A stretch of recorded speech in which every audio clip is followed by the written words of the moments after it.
Pledge of Allegiance.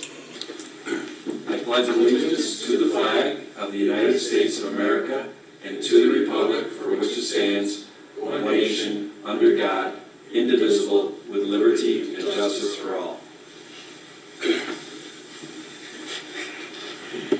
Someday I'm going to do one of my supervisor corner articles on this, on the Pledge Allegiance to the flag. If you really listen to the words, man, we need that more in this country now than anything. Under God.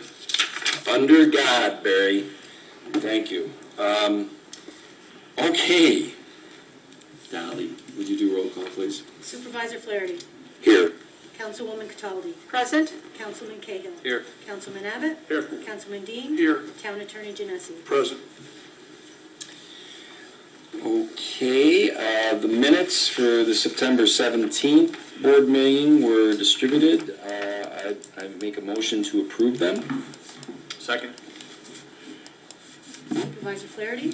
Aye. Councilman Cahill. Aye. Councilwoman Cataldi. Aye. Councilman Abbott. Aye. Councilman Dean. Aye.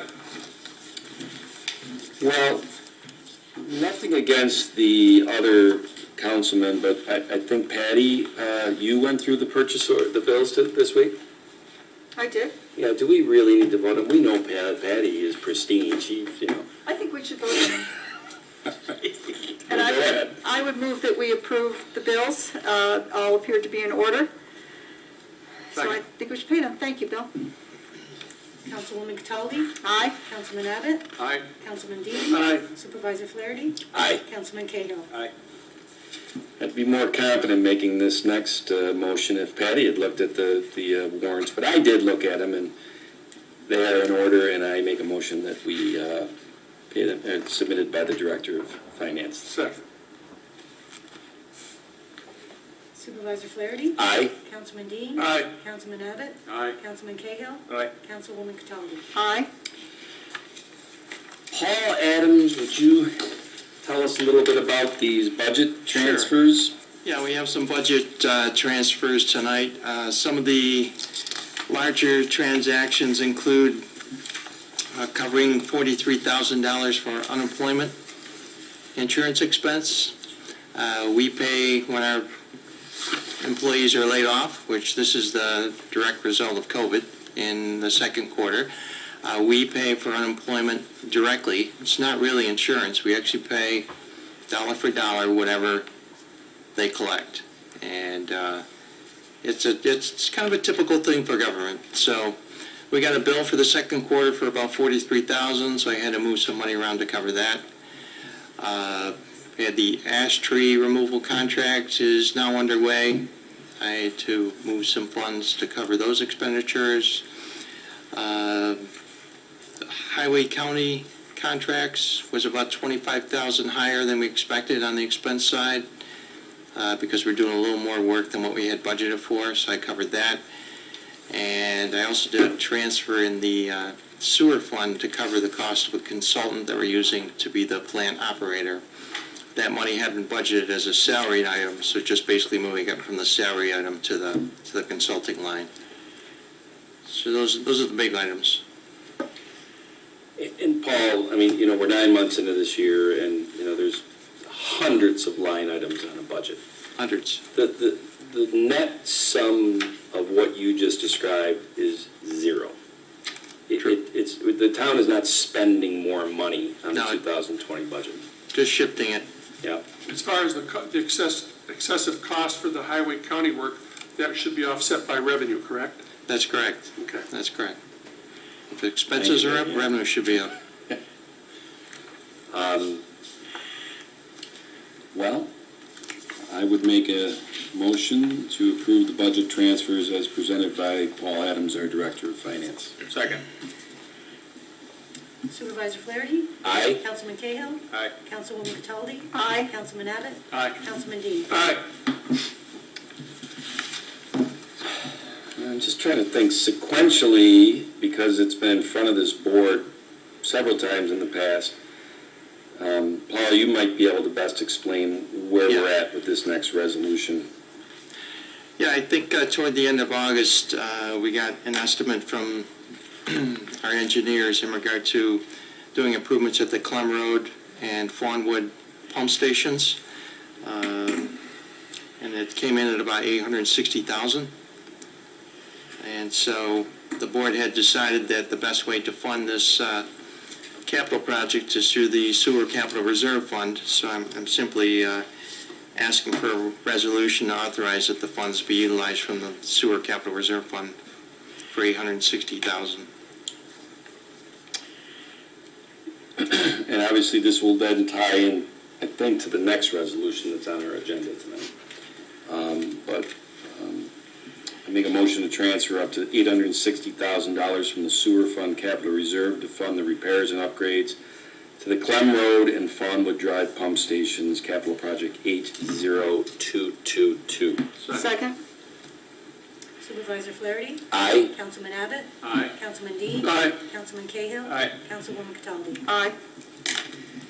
Now, a couple weeks ago, we awarded the low bids on this project. The board did a resolution on those. So we're now at a point where we're authorizing the town supervisor to sign the contracts with the various service providers and vendors for Clem and Fawnwood.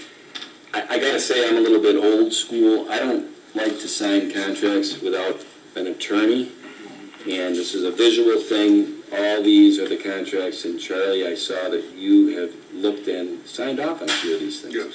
Oh, I feel so good when you sign up on stuff, Charlie. That gives me the confidence to make a I motion. actually make the motion to Okay. authorize the supervisor to sign contracts for the previously awarded bids for Clem Road, Fawnwood pump stations, station updates with the following contractors: Crosby Brownlee, Billatier Electric, and Danforth Mechanical. I'll second that. Councilwoman Cataldi? Aye. Councilman Cahill? Aye. Councilman Abbott? Aye. Councilman Dean? Aye. Supervisor Flaherty? Aye. And I know I did the visual, but I gotta say, and you know, I've been very happy in my first 9 months of the checks and balances that are here at the town between Paul as the finance director, Dolly, you now as clerk, as far as contracts coming in and being recorded by you, Charlie, you looking at legal things. I mean, it makes my job a heck of a lot easier, I'll tell you that, so thank you. Is this Joe? Or is this you, the next one, Josh, or is it just a? This would be Joe.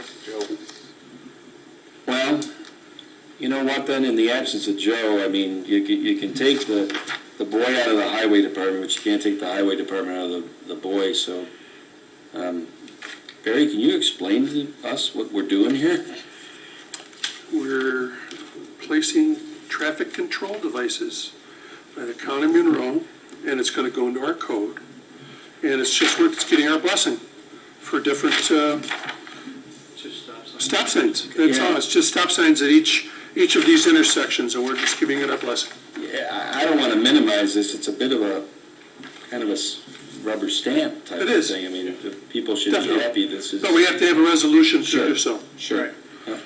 So I would move to consent to the replacement of a traffic control device by the County of Monroe Department of Transportation pursuant to the authority granted by sections 1651 and 1652-A of the New York State Vehicle and Traffic Law at the following locations: stop sign northbound Barnes Lane at Clem Road, stop sign northbound Timothy Lane at Clem Road, stop sign northbound Hidden Pines Trail at Clem Road, and stop sign northbound Jennifer Lane at Clem Road. These are all private streets that come out to Clem Road, and they're placing stop signs on them. I just have one question. The Department of Transportation page says that the Jennifer Lane one is southbound, and the resolution says it's northbound. Just a typo. Well, then let's change that resolution to southbound at Jennifer Lane at Clem Road. That's the one we're going to go with, right? Whatever's on this Yeah, paper. that's on there. Okay. Second. Councilman Dean? Aye. Councilman Abbott? Aye. Councilman Cahill? Aye. Councilwoman Cataldi? Aye. Supervisor Flaherty? Aye. And Barry, not to, and maybe it's Paul and Barry, or hey, Jeff. Who pays for these to be installed? Well, if it's a county Is it the highway, it county? would be county. It would be paid for Okay. by the county and maintained by the county. If it were town road, it would be the town. These are Okay. private drives that are coming on to a county road. Clem Road is a county Right. road. Okay. All right. Wow, am I glad that Mr. Chatfield came earlier than when I told him, because I don't know how much discussion we have to have on this because of where we're at in the process. We're just not ready to do it. Thank you, Patty. I just, the items 6A through F, I would make a motion that we table those items. I'll second that. Supervisor Flaherty? Aye. Councilman Cahill? Aye. Councilwoman Cataldi? Aye. Councilman Abbott? Aye. Councilman Dean? Aye. And everybody knows I'm not a big fan of tabling things, but this is, I think, a very appropriate use of tabling things. This is the old measure twice, cut once, I think, on this, and we'll get this done. I feel pretty good about the fact that this process is going to save the town and the taxpayers a lot of money. But I think the board is all in agreement. We want to get it right. I agree. So, good table. Now, because we have tried to make sure that we get these board meeting agendas into the Webster Herald 8 days before the board meetings, the next two resolutions were not in the Webster Herald, but have been put on the agenda on Facebook and on, I think, the town website in the last couple of days. And I think, where I'm not a big fan of adding things to an agenda that was already posted, once Mr. Matt Chatfield, the Executive Director of the Webster Economic Development Alliance, presents to the board and enters into Q&A on these two items, I think people will see why it was necessary from a time sensitivity standpoint to get these on to the agenda tonight. So, Matt, if you wouldn't mind jumping up to the podium. And I think Kim Doyle had put your packets into each of the board members. Yes. Yes, you did. Okay. I did fail to put, we can distribute this. The other particular project in the north end. I failed to put a map of that in my presentation. I don't know if you wanted me to distribute that. And the north end is the combination village and town. Okay. Would you like me to provide? If you wouldn't mind, because I think it would be a good visual for the board members.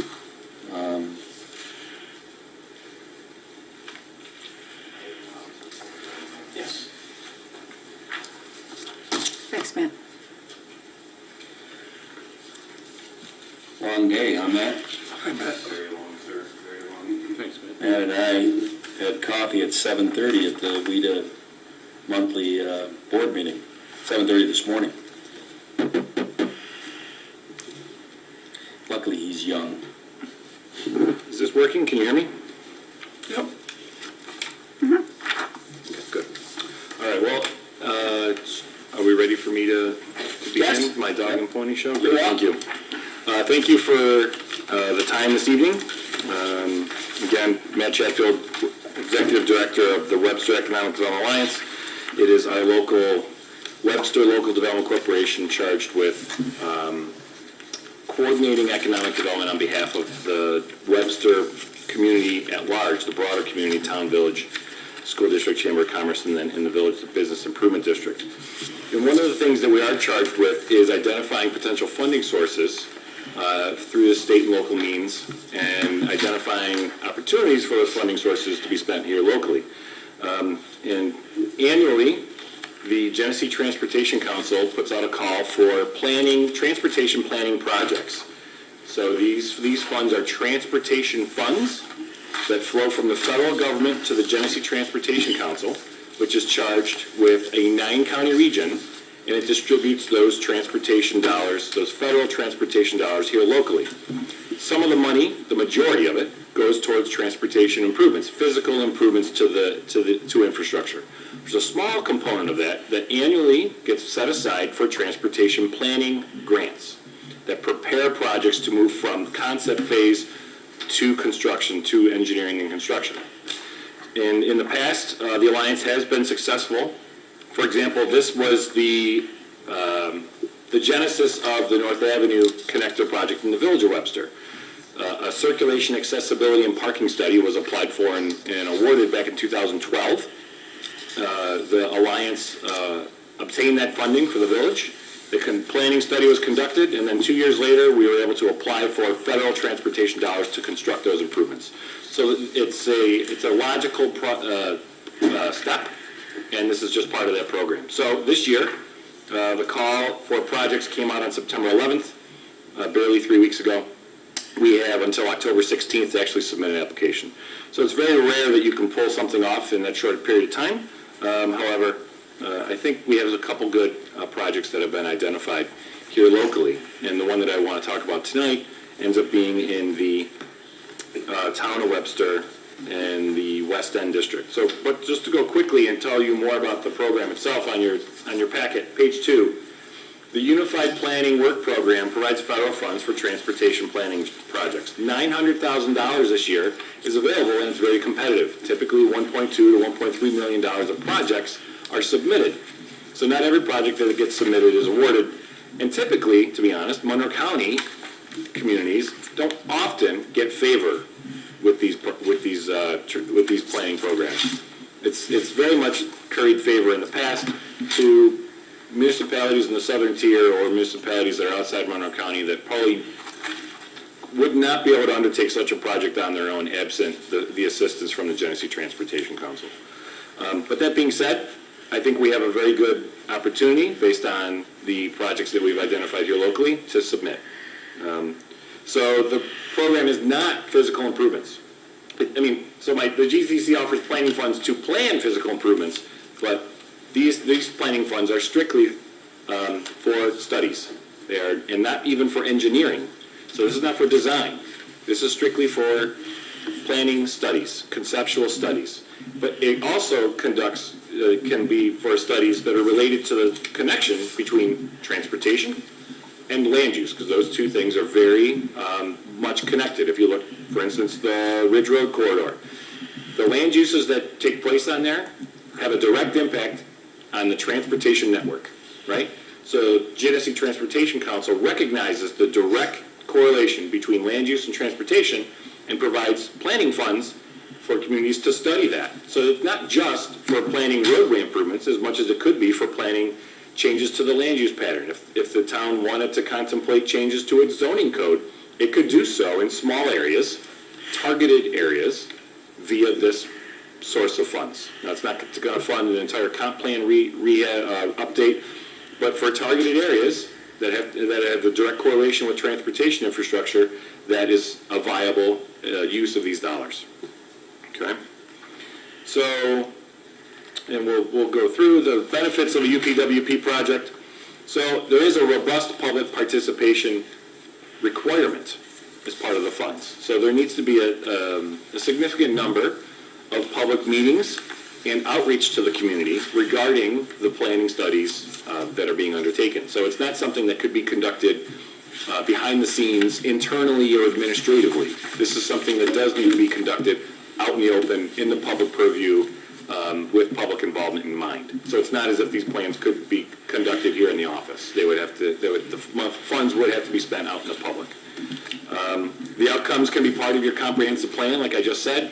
So not even just zoning, but even just the whole, how you would treat or want to treat future development within the community, within targeted areas, along corridors, in neighborhoods, in industrial areas. These have direct correlation with the transportation network. And then on top of it, a successful planning project then gets preference and priority for federal dollars. So if once the project is completed and it does end up getting reviewed not approved, but reviewed by the Genesee Transportation Council. If it becomes identified as a viable project, it then gets in line for the Transportation Improvement Program, which is another pot of funds, of federal funds that come down to the Genesee Transportation Council. And that TIP, Transportation Improvement Program, is updated about every 3 years. And then you can petition to be a part of that program based on the funds that would come out, or the improvements that would come out of this study. So, and at that point, there would be funding for engineering and design and then construction. Okay? So the first map that you have in your packet shows what is just a broad conceptual outline. Okay, this is strictly, to be honest, it's coming out of my brain, about where I think the town could pursue potential funding via this funding source. Okay, then one of those target areas that I have identified starts at Bay Road at Old Ridge and extends along the Old Ridge corridor, and then instead of ending only at the terminus with Ridge Road, I extended it just a little bit further based on the similar land use pattern of those older houses that are fronting on Ridge Road, right? Older converted residences that are now commercial.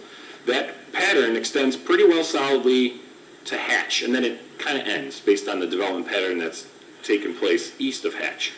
So from Hatch to Bay, out basically along the Old Ridge corridor, and then following Empire down to the town boundary. There's a lot of activity going on in this area. There's a lot of transportation corridors. There's a lot of turning movements. There's a lot of driveways. There's a lot of large traffic generators in this area as well. And there's just a land use pattern that hasn't necessarily evolved in a very coordinated fashion. This planning, the planning funds that are available could allow for you to study potential changes or improvements to both the transportation network and then, of course, the land use pattern in this area. And just to highlight, the next pages highlight just some what I would call target areas for consideration. And I think all of us would well believe that the West Webster Hamlet in those four corners at Gravel and Old Ridge has been a target area that the town of Webster would like to see have some improvements made. And this is a first step towards things that could change within that area. I don't propose what those changes would be at this time. That's what the study is for. However, having a target area of this intersection and what we would like to see as a community in the future in this area, this is your opportunity to come up with that plan and then be able to show that plan, whatever that plan is, to private investors or the private marketplace and see if it obviously gains some legs and they have some buy-in from private development and private ownership. Ridge Road, the Old Ridge corridor, obviously relatively narrow, but there's still some opportunities here to make this a rather unique setting within the West Webster area. Almost village-like for small segments of it to create its own unique identity. The development pattern is very similar to the Village of Webster in this small area, but the transportation network doesn't fit the development pattern. And that the lack of cohesion between the development pattern and the transportation network ends up causing a lack of a sense of place within this particular neighborhood. And then that lack of sense of place tends to drive down property values and investment. So our goal is, if improvements can be made to the transportation network, the hope is that that would facilitate further investment on the private marketplace. Empire Ridge gravel transition.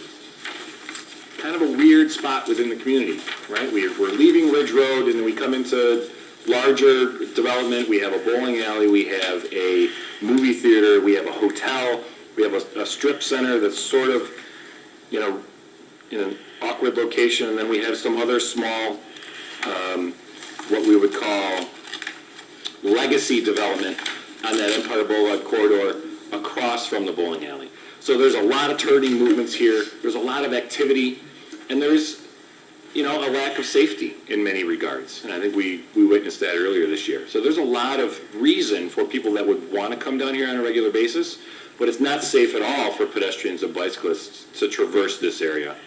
There's just too much traffic, the road is too wide, the speeds are too high, and the curb cuts are too varied, and there's no sidewalks. So we can ad nauseum create a list of reasons why this is an unsafe area for pedestrians and bicyclists, and also motorists, because there's just so many turning movements in a very small area. So this program would allow you to study conceptual improvements to this area that could be made to remedy those challenges and those dangerous situations. And then the final end of the corridor, almost like a dumbbell. If you think about, you have the study area that has, two ends of the dumbbell, and then there's the section in between. The other end of the dumbbell is Old Ridge at Bay. There's already a couple commercial uses in that general area, but obviously those uses could change in the future. Property changes hands. So as property changes hands, that may very well be an opportunity for the town to seek a change in the land use pattern if it wanted one. So this is the opportunity to understand, is there a desire for a change in the land use pattern, or are we very happy with what we have there today?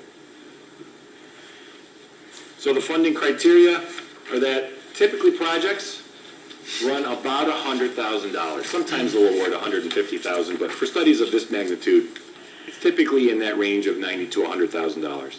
So that's your typical study. Your typical match is about 10%. So for a normal project of this scope of magnitude, your local match requirement would be right around $10,000 at a maximum number. Okay, because it's 10%. And that can be cash, or that can be in-kind services by staff. And that does include fringe benefits. So that local match can get eaten up quite quickly. However, it is a reimbursement program. So those funds would have to be spent on the study. The consultant would need to be reimbursed, and then you would get reimbursed. Okay? And then they do want to see you actually fund the $10,000 of local match up front, either in the hours spent on the project or the cash. They want to see that set aside, and then you get reimbursed on the back end for 90% of the project. So the next steps are to develop a final scope of work. Obviously, my recommendation is it's very much conceptual at this point. I would leave it up to the board and, of course, at the direction town staff to finalize the scope of work with me. I am writing the grant, but I will do so at the direction of the town board and staff as directed by the town board. Deadline is October 16th. We have 15 days from today. It will typically take me 24 hours to put together an application of solid work.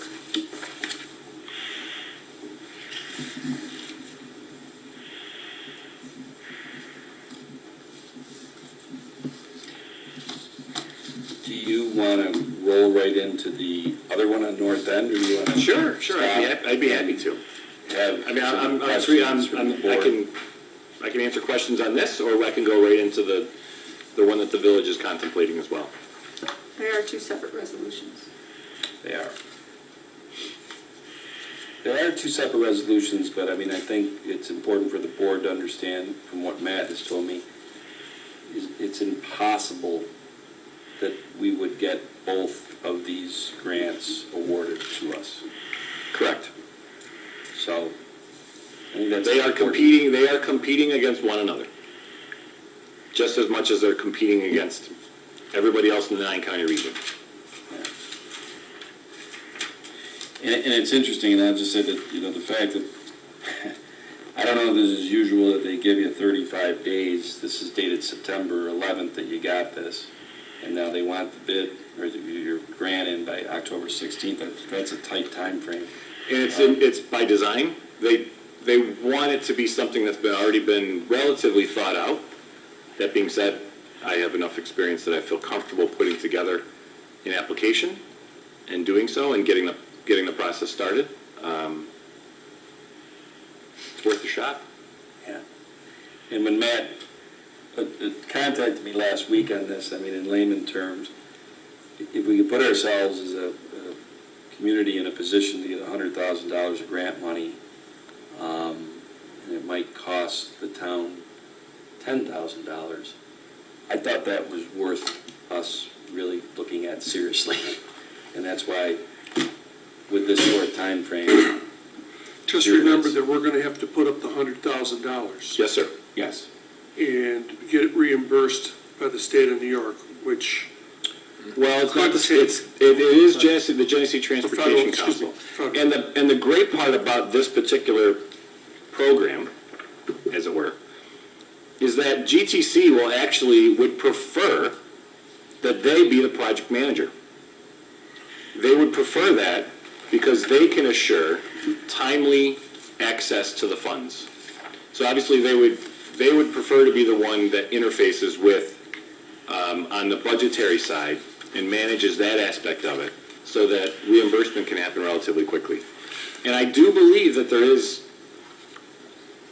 I'll have to double check, whether or not it's reimbursement by task, or if it's reimbursement as a whole at the end. Now, a state program like Empire State Development, they want to see every penny spent, and they want to see the final study before anything comes out the door. Okay, This program may allow for interim deliverables and interim expenses. okay. Okay, I do need to double check that, but it is true that, yes, you spend the money first and then you get reimbursed for it. One other thing, Matt, is that many years ago, when the Genesee Transportation Council was doing the study of the 404 corridor, this area was looked at.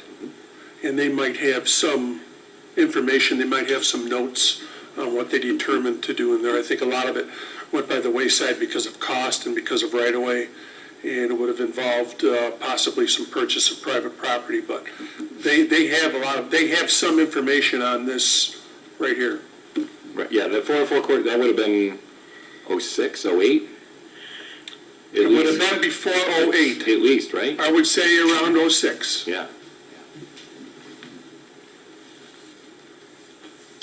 And I'm still trying to get my feet underneath me on the sequence of just overall board resolutions is, how they go. But if I understand this correctly, if the board tonight basically gives their blessing in some form of resolution, and boy, Charlie, I'll be looking for your guidance on how we would even word that. That's just basically giving you the confidence to now go and write the grant and submit it on the 16th. I take it you'll need some type of resolution showing that the board understands and is committing to the 10%. Yes. If we're awarded the grant. Yes, you need to provide a hard commitment that you will fund the required matching, the 10% matching. Okay. And that typically comes in the cover letter. There's a very relatively short application process, Yeah. and then there's a cover letter. You typically will say that in the cover letter because you sign it and then you sign the application. It's signed by- Right, and then it'll be signed by I'm the- speculating on this one, and hopefully you and or Charlie or the board will. So let's say that we get awarded the grant. Don't we then have to do a resolution that, as a board, to accept the grant? Well, I've got a question right for Matt. In the package you gave us, it says supervisor must commit in writing to fund the project and provide the matching funds. Is that done as part of the application? So Yeah. that's really what the board would be resolving tonight, is committing the supervisor on behalf of the town, correct?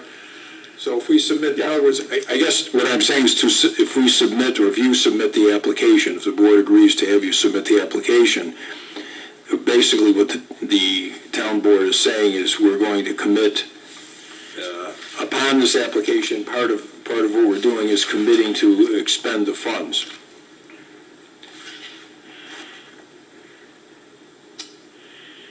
I guess yes.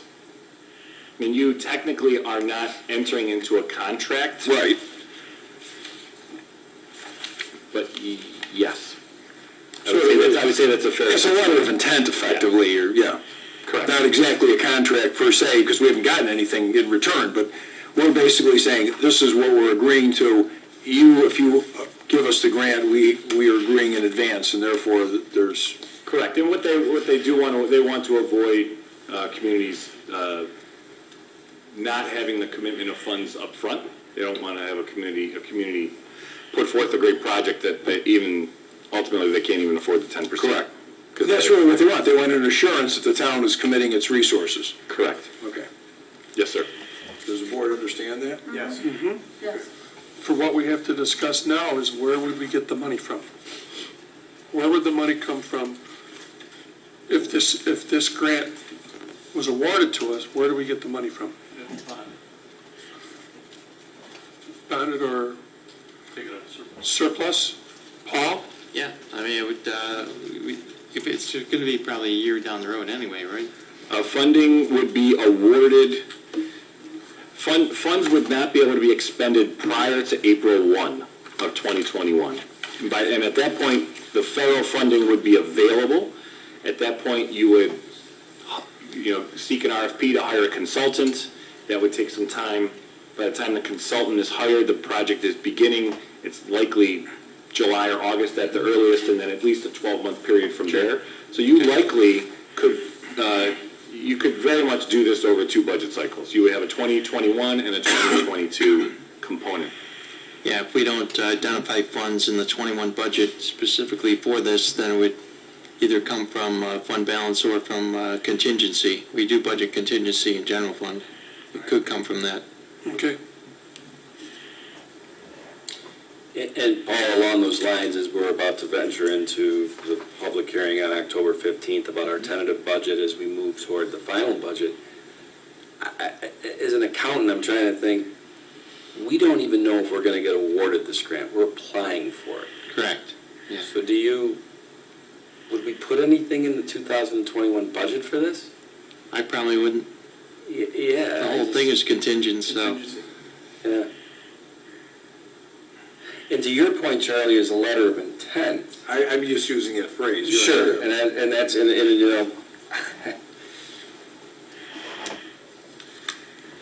I guess they want the assurance, based on what Matt's telling us, they need the assurance that the board's going to follow through if they grant the application. So, Yeah. and like Matt said, they don't want people just making the application, saying, yeah, that's nice, and then walking away from it, because apparently this is, as you said, a competitive process. Right. So somebody else would effectively be out the money if they decided. I mean, they would reprogram it, but, I mean, obviously, they go through a pretty rigorous review. A very rigorous review. I don't know if you have it printed in front of you, but this document would go into that that review process at the last few pages of it. And you've given us the application form too, I think, right? Yes, sir. Yep. well, I don't, to me, you can't really go and do the resolution of 7 and 8. You can't, you almost can't do them individually. The board has to really understand in totality 7 and 8 before they vote on one or the other. And interestingly enough, the one you just described, Matt, is the less convoluted one, because all the land and all the roads are in the town proper. Yes, sir. The gravel and ridge area. Resolution 8 is, as the map you handed out to the board, that area is really 50% in the village and 50% of the town. And, if you don't mind explaining, you did this presentation to the village last Thursday, did you not? Yes. On the north end one. Yes, so the village has elected to submit a grant application for an area identified as the North End Business District. So you would go north of the 104 corridor, and then it would be bisected by Route 250. Okay, and there's a diverse commercial industrial area in that general part of town. And there's neighborhoods to the west, there's industrial to the east, there are the village core area, the main part of the village core, we would say, is due south. There's town, there's, I would say, shopping and services that are within the town proper along the Holt Road corridor. outside of what we're calling the study area. And this is a forgotten zone within town and village of Webster. This area, because it's on the border, because it is bisected or divided by that municipal boundary, it's often been forgotten. And it's very much stood on its own for many years. But change is happening in this area. There's a lot of development and investment that will be taking place in this area on both sides of the boundary. And some of it will happen on the Xerox campus at some point. Some of it very well might happen north of Orchard Street. And then, of course, even just outside the boundary, just west on the old the old Martin lumber property, there's going to end up being change there too.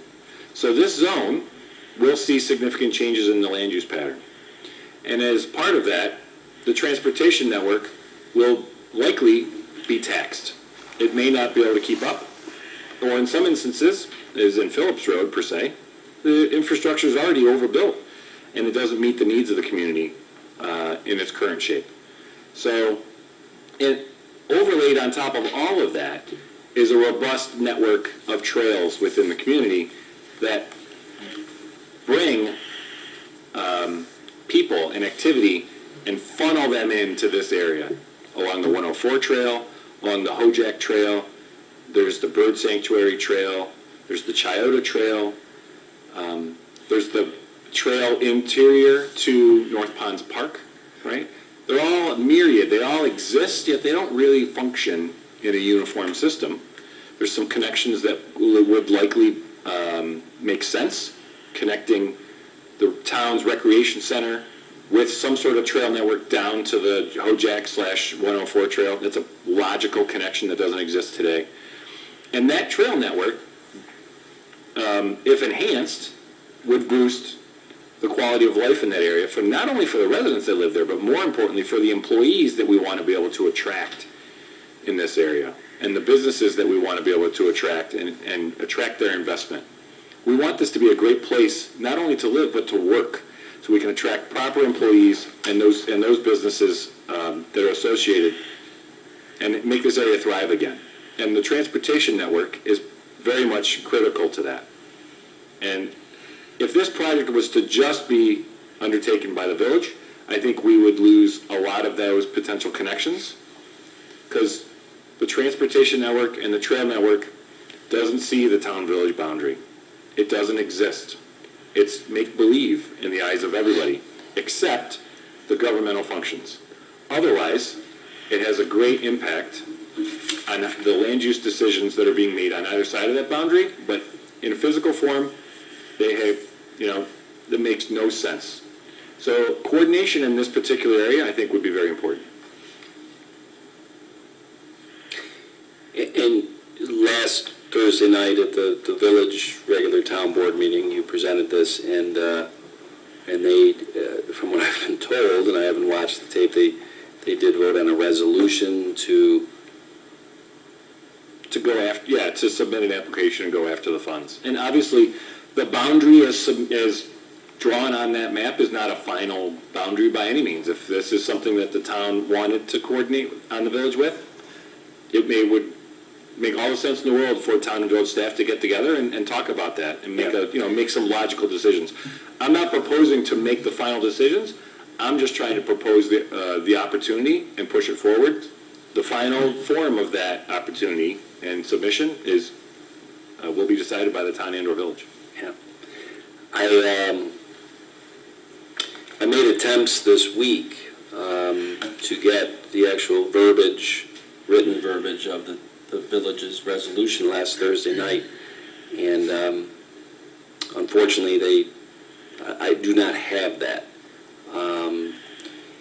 It was important for me, and I think important for the board and Charlie and all that, to see what did they commit to. Was their resolution based on, well, we're in if the town next week is in, or are they in independent of the town on this? And that's what I wanted to see, because I thought that might guide us. My recollection is that they were in regardless. Okay. Because Mayor Byards, he came over, I think, last Friday. But I don't speak for the mayor or the village board. and came over to town hall and we talked, and I said, look, and I've made it very clear, I'd like to see the village and the town be more of a team on some of these projects that merit and us being a team. All you gotta do is look at where your area is here and see that it's about 50-50, town and village. This is a perfect example of where we should team up. But the devil is in the details, and I wanted to see how they wrote the resolution.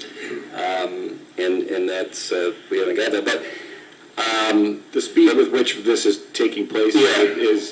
is largely the reasoning behind I know. the lack of specificity.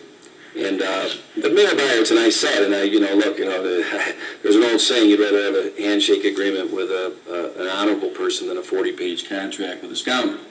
I said, to Mayor Byers, I said, look, if you guys are in, I certainly would advocate to the town board that we're in.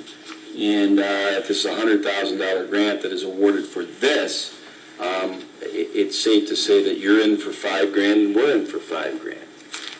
Off the top of my head. Now, I did say to him, and this is all verbal, that, if it ends up that the scope of the project and your vision and all that ends up being that everything is being done in the village end of it, I don't want to split hairs, but, I don't know if the town would put in 5,000 and the village gets 5,000. I don't know, is the village in this situation, when you write the grant, going to be the lead agency?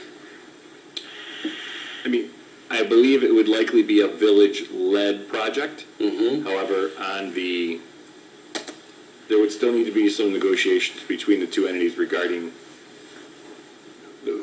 obviously the contract, right? The contract's going to be signed with a single entity. And then, of course, the payment terms under that consulting agreement, how that is shared and reimbursed across the MOU that takes place between the municipalities. Obviously, it's a very important detail. Look, they look similar, and they're competing against each other. We're not going to get both. We already said that. The town one's simple. Relatively. The other one is, and Charlie, I'm looking at you, the wording of that vote resolution by us is that we were okay to enter into a IMA discussions, MOU discussions, if the, I don't even know how to, So you were right to ask for it, without seeing the resolution, obviously we yeah. can't Well- decide on that. Let me ask a question here, because we all understand we're not gonna get both grants. That's correct. We have a better opportunity than one or the other. So I guess my question is, would it make more sense for the village to go on this on their own? Would they have a better chance than than the town adjoining with this? Intermunicipal endeavors are looked upon very favorably. So a joint application would be looked upon very favorably. Okay. And I also think because the boundary runs down the middle of the identified area, to only do it on the village side of that black line is going to be a major disconnect in anything that's planned. The boundary is defined right now, obviously it's still arbitrary, but the boundary limits are pretty logical, right? The Chiota Trail property makes a logical boundary. Phillips Road is a logical boundary. Holt Road at Orchard is a logical boundary. The 104 corridor is a logical boundary. So although it may look like it's going all over the place, there is some logic behind why that red line is there. And it just does so happen to cross, the municipality in a couple different locations. It's true. And Matt, when you and I met on this, you also said, you just don't know what the appetite is of the Genesee, the outfit that's given this. They may look at the town one down at Gravel and Ridge and the safety aspects, especially what has happened in the last year with our tragedy that happened there. They might say, look, that's where we want to be. They might also look, like you said, and I'm seeing it all over, when you get two municipalities teaming up on things, the governments and the grants really like those. And so I don't know, I can't get inside their heads. I agree with you going for both. The North End one does sense. also dovetail with the award, the Empire State Development Award recently for future enhancements to the Xerox roadway network. And that project was identified as a regional priority by the Regional Economic Development Council, that particular project. So this does dovetail and connect with that, and that may be looked upon favorably. That's a good point. The GTC may look upon that favorably. They may also say, well, it seems like maybe you're overlapping too much. It's not a direct overlap, but it's just enough so that you could tie the two efforts together. Trying to build upon one success after the other. Yeah, you know, and I'm a simple guy, I guess, is that there's two things here. One, if the board has heard and done Q&A with you and has presentations and they understand and agree with, there's validity to go after these things. That's issue one. If we all put our pinkies in and say, yeah, we should do this. And Charlie, I'll look to you. I don't even know how to word what we're going to be saying here tonight that gives him the ability to go on October 16th and show on the application that we want. And, right. And I'm going to be clear. This is an annual program. These funds come out every year. So, obviously, we don't have to necessarily write both in the same year. If there's an appetite to do that, I am available to do it, and I'd be happy to do it. Is it possible that you could write both up and then if the town opts to go with one or over the other, or they decide just to grant the one, which apparently is going to happen, it's going to be one or the other, you could reapply for the other one next year? Yeah, I mean, obviously, you could reapply. Yeah, I mean, you could submit, and it's often that they do encourage communities to then revisit that. If the GTC found fault with the application or the project, we would have conversations with them about it, and then if there was deficiencies that could be solved, you would then, make the necessary improvements and try again. I'm sure it's clear to the board. It appears to me we're like in competition with ourselves here, which is crazy. I mean, It doesn't make any sense to fight ourselves. So choose your best option and do that one only. We can always come, this is awarded every year. Yeah, I know. And Bill, it's funny because, I don't want to repeat the whole hour and a half conversation that Matt had when he first approached me on this last Thursday. But as he said earlier, it's a 9-county grant, usually $1.3 million. This year it's $900,000. I think it's $1.3 million in applications, $900,000 this year in available funds. Available funds. It's a short time frame, usually 5 weeks before, between when they tell you about it and when you got to submit it. Webster, being a larger municipality, is fully functioning right now during COVID. Some of those other rural counties, they're not. And so I think we got a very good chance of getting in an application that other counties just are not, their governments are not prepared to do that right now with where they're at. That's my speculation at best. Ben, I hear exactly what you're saying. Man, if we're sitting here trying to figure out, well, which one do we not compete against each other? The one that is for the town only is is an obvious choice in a lot of ways for this board because we're the town board. The one with the village, I've said, and we've got a lot of things going on with the village where selfishly I'd like to have a team thing going with the village for a lot of other reasons. It's an interesting conundrum because I can't disagree with you, Bill, that we are competing against each other. But I could make an argument for, if we went with just one of these, I could make an argument for going for this one, and I could make an argument for going for the other one. I could be missing something, but I don't necessarily see it as competing against ourselves. Because they're going to entertain a number of applications, and Webster puts in 2. Other municipalities will put in 1, perhaps. They may have 2 as well. The city of Rochester will probably put in 4. Probably, right. So, I just look at it as bettering our chance of possibly getting one of them.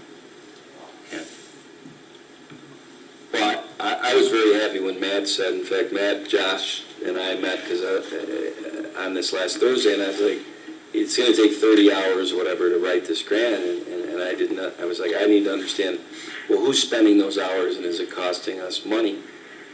Matt is the executive director of WIDA. He's writing the grant as part of WIDA. The town obviously puts money into WIDA each year, so he's doing what we put money into WIDA for. And if he says he can do both grant applications and get them in by the 16th, great. I mean, I'm a little confused as to whether, I guess I don't understand how my other board members feel. If we are reluctant to do both, then that's one issue. But if we are hesitating on having a resolution passed this evening for the joint one, just because we don't know the language of it, is that something that could be done during our meeting on the 15th, before you submit this on the 16th, so that we have it nailed down as to what that resolution should say? Yes. But I would need that resolution typed up by the clerk and in my hand the next morning. Penny, I'm glad you brought that up, because that's why I wanted to see the village resolution. I did not know what the village agreed to. Well, if we're in agreement that we do both, but we're worried about the wording of it, then it sounds like we can take care of the wording and make one resolution tonight and then another one on the 15th. But if the board is not in agreement that we should put in two applications, then that's a moot point. Correct. I would rather not go through the effort and to have you back out on me right at the last second. And respectfully, I ask that you don't do that to me. Did they have Well, that's what I a was just documented resolution that We was could, read at their if meeting? if we wanted to, we I could have not actually seen pass a it. resolution And I at our know next that- workshop. I have not seen it. And I don't know if the resolution was off. It was relatively informal. There was a vote taken, but the resolution was not a preordained, pre-written Okay. resolution All right. that was voted upon. It was more of like an oral vote. Yeah, okay. I make the motion that we continue exploring this. Is that enough for you? I mean, I would like it to probably be a little bit more. They have one more meeting. Right. And it was just mentioned that we could pass this at our workshop next week as well. I mean, I am not requiring a formal resolution tonight. However, with the time ticking, if there is an interest to move forward, I would like that tonight. So what we have to decide tonight is if we're going to do it, and then get the wording and all set for a resolution at a later date. Am I correct? Next week. I mean, we have to give Matt the go-ahead. Well, yes, I'm asking for you to determine if you're committed to moving forward. Right, And- tonight. and with- and that's, how you formalize that at a later date is obviously for you to determine. I would think the resolution is going to be fairly simple, very simple. Yes, sir. It's either you fill out the application or you don't, and the only condition that I see is whether or not you're committed to the funds if the application's granted. And to be honest, by that time, I will likely have the scope of work, an identified cost estimate, so you're not, you can't make a resolution that spitballs with a maximum number. I don't think that Right. flies. So Do you think you could have that by next week? I think I would have to. Next week, when? Our workshop meeting is on Thursday, the 8th. And then our next board meeting is the 15th, which runs you right up to the day before. And Matt, did you walk away from that board meeting in the village last week, and what they voted on, you were like, if it was all in the village, and there was no town convolution on the north end, did you have the confidence after the village board meeting that, hey, I can go start writing this grant, I'm in like Flint? Yes. I'd love to know what the hell they put in there. Well, they didn't. They just said, sounds like a great idea, go for it. Yeah. Do you do resolutions like that, Charlie? Sounds like a good idea, go for it. Well, it was also with the understanding that there was time for a more formal one. But they, just like hopefully you may or may not do tonight, it's up to you, but if you do, they were committing to allowing me to get started based on the timeline given to us. If we had an extended timeline, and we had two meetings, 2 weeks, Yeah. successive meetings to discuss it, one to describe, and then the other to vote, that would be Yeah. preferred. We can kind of make that work, but. Well, if you were comfortable to start writing that grant based on what the village did last week, is it as simple as us tonight making him comfortable to start writing the town-only grant down on Gravel and Ridge, and then come back next week with the one about the village? Is that what you were suggesting, Patty? Are we in agreement that we would submit the two of them? Councilman Abbott doesn't think it's a good idea. I just think maybe we need some more discussion about that, because if we don't think it's a good idea, then which one are we going to do? And how are we going to move it forward? Let's have that discussion now. Well, I'm sort of opening it up to that. How do you feel? I think we should apply for both. And I feel we should apply for both. How about you? I don't necessarily think that, I see your point, I think it's a valid point. But when Matt said, the city of Rochester, for example, they're gonna submit 4 applications. They might, I mean, they might. typically do submit Right. multiple every year. Um, I mean, I don't have a problem submitting both for both applications. Yeah, I just think that when they go and look at it, probably the one in the village will have a better chance of getting approved. Right. And the one in West Webster won't get approved. right. And But on the other hand, you could say, given the issues we've dealt with over in West Webster, maybe that one would take our precedence. And we can't get in their head, we don't know. Oh, so I'd make a motion right now to have Matt proceed on both grant applications, and we'll figure out how we're gonna get the money. Thanks, We'll do a formal resolution on the money issues after he proceeds with grant writing. I'd second that. Go ahead, Dolly. Councilman Abbott? Aye. Supervisor Flaherty? Aye. Councilwoman Cataldi? Aye. Councilman Cahill? Aye. Councilman Dean? Aye. So it's one resolution for both. Yeah. So this Aye. is how we're in like Flint. Is that I'm aging myself. That's gonna happen. How many people you watching know who Errol Flynn is, Barry? I don't know. Did you know that that's the saying in Lake Flynn, right? Yeah, but you don't want to get it. No, you're right. The backstory of that is bad. Well, with that being said, wow. That almost took a bad turn. That did, for you history buffs on Hollywood. That concludes, boy, I just step into it, don't I? That concludes the formal part of our board meeting tonight. What a doozy this was. Thank you, Matt. 5 minutes for the watching audience, who hopefully was entertained tonight, learned a little something about transportation grant process. Karen, I don't know if the number's across the screen, but it is 872-7011 for anybody that would like to call in. And while we're waiting on that, we will go around the table for anything. We'll start with, I guess we'll go, I don't know, is that counterclockwise? Paul Adams, Finance Director, anything? Well, in 2 weeks, we have our public hearing for our 2021 budget.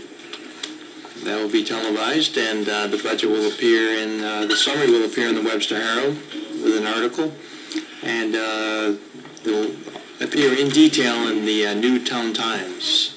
It should be mailed out next week. It'll be called Webster Today. Thanks, Paul. Josh Artuzo, who has been burning the midnight oil. How you doing over there as our acting DPW commissioner? Hanging in there. Any comments? We had a sidewalk project update meeting today with the contractors and consultant overseeing the project. They've been quite busy out there. They're progressing the project quite nicely. They are a little bit ahead of schedule, and we're anticipating everything to be wrapped up mid to late November. Great, great. And with that in mind, we are already in some pretty interesting conversations, Barry, about who's going to plow those sidewalks, right? Weather's nice still, but that'll turn quick. It will. So, I want to thank Barry, the old highway guy, for getting in my ear about that. You were right. It's got to be taken care of. But the past mayor of the village of Webster. Well, I just want to expand about, and to say thank you to Matt and Webster Economic Development for our community. And we are unique in this community to have Matt and the Economic Development Committee they work together with the Business Improvement District, like Matt said, the town, the village, school district. To have all those entities in one room has been very fruitful for this community as a whole with respect to grants. And today, this evening, Matt, explained what he would like us to do, give him the authority, which we actually did. But Matt has made grant applications over the years and brought millions of dollars to through this entity.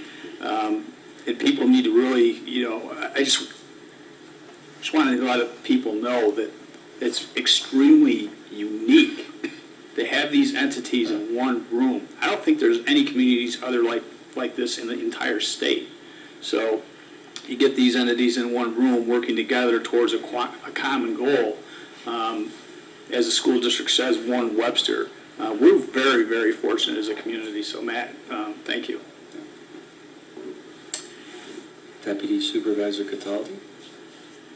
A couple of points. One, to tag on to what John just said, is actually I was part of the Chamber of Commerce Case for Business Committee since the early 90s, really, when we got together and looked at sort of an economic planning for the community. And there was one before I joined, then we came up with the second Case for Business, and then we did a third over a period of probably 8 or 9 years. And the second committee identified the need for a development person such as Matt. Right. And suggested it, and that's really where the seeds of that were planted. And with the third visit to that Case for Business group, we really started to coalesce with all of the groups, and they saw the importance and the value in having it. So I've been an early proponent of this, and it's been great to see it actually come to fruition. Matt does a wonderful job for our town. Secondly, it's been a beautiful autumn. The leaves have been gorgeous, but it's starting to rain, and I'm seeing them come down. And I know that our highway superintendent is not here this evening, but I'm willing to bet between now and our next meeting, people are going to start raking leaves. And as you put them out to the curb, please keep them in your lawn at the edge. Don't put them out into the street and into the gutters, because they just clog up the drainage and create a real problem. The catch basins, thank you. I was looking for that word. I know you were. So highway will come around and pick them up, and don't worry about the grass, it'll be fine, but please try to keep them out of the road. Thanks, Patty. I'm going to save you for last, Holly. Everything I've said before, that's fine. Councilman Dean? We're having a meeting next Tuesday of the committee that is working on the Sandbar Park project. We're reconvening since March when COVID hit, and we're starting it up again. Great. Bill? I don't have anything. Bill, thanks for doing the common sense verbiage of that last resolution, because I'd be darned if I could figure out what to put it in. Charlie, you can take your job. I don't think he wants your job. I don't want it. No. Well, Larry, you survived school tax payments, huh? The rush, yeah. Today was the last day to make your school tax payment without a penalty, so starting tomorrow, there will be a 2% fee added for those who didn't make the deadline. And do you, I mean, and Barb and Scott has been helping a lot, you know, our prior clerk and tax receiver. If people pay in installments, they don't come back to town hall to make their second and third installments. That is correct. It's done through Monroe County. Right. They have to send their payment. And that's stated on their coupons as well. And we've been handing out mailing labels with their address, so they could just slap it on an envelope and send it in and make it a little easier for them. Okay. So is there any reason why somebody would be coming into town hall to pay school taxes? Yeah, they can still make their full payment. They'll come in. But over they'll the do next it with month. the penalty? With the penalty. Gotcha. Yes, with the Okay. penalty. Mhm. All right. I'm sure they'll be happy about that. Well, I don't know. Maybe our phones don't work. Nobody ever calls us, do they? With that, this meeting is adjourned.